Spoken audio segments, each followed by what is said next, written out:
മുണ്ടയ്ക്കൽ ശേഖരൻ എന്ന ഒരൊറ്റ കഥാപാത്രത്തിലൂടെ മലയാളികളുടെ മനസ്സിൽ ഇടം നേടിയ നടനാണ് നെപ്പോളിയൻ ദുരൈസ്വാമി.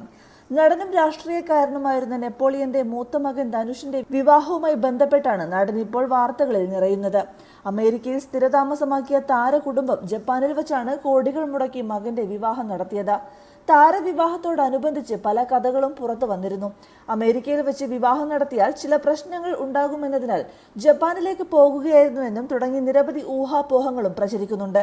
ഇതിനിടെ തമിഴ് മാധ്യമപ്രവർത്തകനും നിരൂപകനുമായ ബെയിൽവാൻ രംഗനാഥനും രംഗത്തെത്തി. ധനുഷിന്റെ വിവാഹവുമായി ഉയർന്ന വാർത്തകളെക്കുറിച്ചാണ് ഇദ്ദേഹം സംസാരിച്ചത്. താരപുത്രൻ ധനുഷിനെ കുറിച്ച് ഏകദേശ വിവരങ്ങളൊക്കെ ഇതിനകം പുറത്തു വന്നിരിക്കുകയാണ്. മകന് വിവാഹപ്രായമായതോടെ അവനെ വിവാഹം കഴിപ്പിക്കാൻ നെപ്പോളിയൻ തീരുമാനിച്ചു. സാധാരണക്കാരിയായ അക്ഷയ എന്ന പെൺകുട്ടിയെ കണ്ടെത്തി വിവാഹം കഴിപ്പിച്ചു. തമിഴ് സിനിമയിൽ നിന്നും പ്രമുഖരായ നടിമാർ മാത്രമാണ് ഇതിൽ പങ്കെടുക്കാനെത്തിയത്. രാഷ്ട്രീയക്കാർ പോലും വിവാഹത്തിന് എത്തിയിരുന്നില്ല.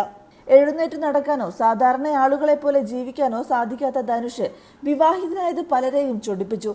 ആയതിനാൽ അനാവശ്യ വിവാദങ്ങളും വിമർശനങ്ങളും ഒക്കെ ഉയർന്നു വന്നു. ധനുഷിന് ഒരു കുട്ടിയുണ്ടാകാം, പക്ഷേ ഗർഭസ്ഥ ശിശുവിനും ധനുഷിന്റെ മസ്കുലർ ഡിസ്ട്രോഫി വന്നേക്കാമെന്നൊരു സാധ്യതയുണ്ട്. അതുകൊണ്ട് വാടക ഗർഭപാത്രത്തിലൂടെ കുഞ്ഞിന് ജന്മം കൊടുത്തേക്കാമെന്ന ഊഹാപോഹങ്ങളാണ് ഉയരുന്നത്. അതിനു തന്നെയാണ് സാധ്യതയെന്നും ബെയിൽവാൻ ചൂണ്ടിക്കാണിക്കുന്നു. കോടികൾ നൽകിയാണ് നെപ്പോളിയൻ മരുമകൾ അക്ഷയെ സ്വീകരിച്ചതെന്നും ബെയിൽവാൻ പറയുന്നു. 200 കോടി രൂപ വിലമതിക്കുന്ന വീടും 100-ലധികം സ്വർണ്ണ ആഭരണങ്ങളും സ്വർണ്ണക്കട്ടികളും ഒക്കെ അക്ഷയ്ക്ക് നൽകിയ ശേഷമാണ് വിവാഹം നടത്തിയതെന്നാണ് ബെയിൽവാൻ പറയുന്നത്.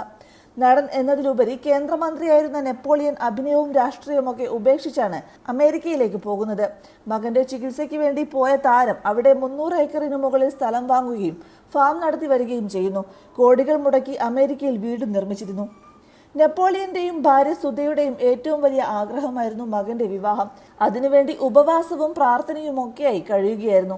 ഒടുവിൽ ആഗ്രഹിച്ചതുപോലെ താരവിവാഹം നടത്തി. മകന് പരിമിതികൾ ഉള്ളതിനാൽ താലി കെട്ടിയതൊക്കെ അമ്മ സുധയാണ്. നായകനായും വില്ലനായിട്ടുമൊക്കെ തെന്നിന്ത്യൻ സിനിമയിൽ നിറഞ്ഞു നിന്നിരുന്ന നടനാണ് നെപ്പോളിയൻ. അദ്ദേഹം രാഷ്ട്രീയക്കാരൻ കൂടിയായിരുന്നു. കേന്ദ്രമന്ത്രിയായി സേവനമനുഷ്ഠിച്ച അദ്ദേഹം ഇപ്പോൾ BJPയുമായി ചേർന്നിരിക്കുകയാണ്.